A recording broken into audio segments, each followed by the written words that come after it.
Jersey reserves. The gentleman from South Carolina is recognized. Thank you, Mr. Speaker. I yield 3 minutes to the author of the bill, Mr. Pfluger from Texas. The gentleman from Texas is recognized.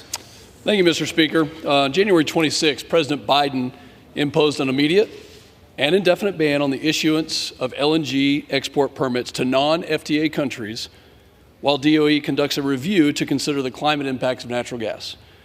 Well, the DOE has already commissioned 5 studies to examine the effects of U.S. LNG exports, and the results unanimously demonstrate the benefits to the U.S. economy and to domestic prices. In fact, the 2 prior presidential administrations conducted these studies without blocking export permits.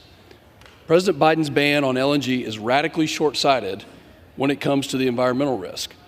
Clean natural gas is a major reason why the U.S. has reduced emissions more than any other nation.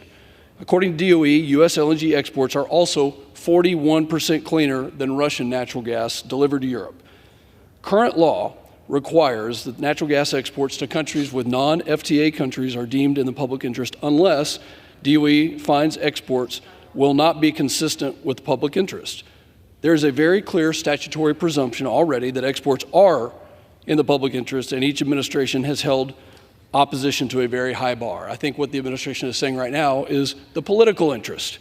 That is, and that statutory presumption has been held to a very high bar up until now. This is the same president who promised Europe that we would meet their needs in the wake of the Russian invasion of Ukraine. Who stepped up to the plate? It was American energy producers who sent more than 87% of LNG exports to the EU, UK, and Asia in December, all markets which will now be forced to turn to nefarious actors for their needs. I'm proud of this bipartisan bill, and one of the reasons is because of the steps that the industry has taken to help the climate, to help emissions, to reduce emissions. Let's consider that 2/3 of the world's recoverable natural gas is in 4 countries: Iran, Qatar, Russia, and the United States. I asked my colleagues, who do you recommend that they turn to? If not the U.S., then who? Not only is President Biden cutting off our allies at the knees, but this move will also raise global and domestic prices. Domestic natural gas prices are lower and more stable with free, fair, and open markets, and U.S. LNG is the price ballast in a global market.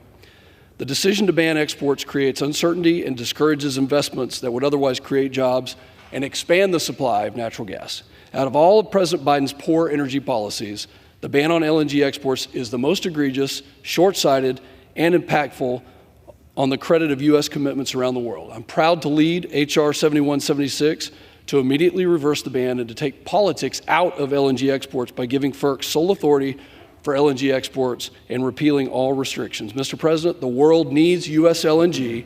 This catastrophic, politically based, and legally dubious ban must be reversed immediately. I urge all of my colleagues, and I appreciate the bipartisan support that we are already receiving, but I urge all of my colleagues to vote yes on H.R. 7176, and I yield back.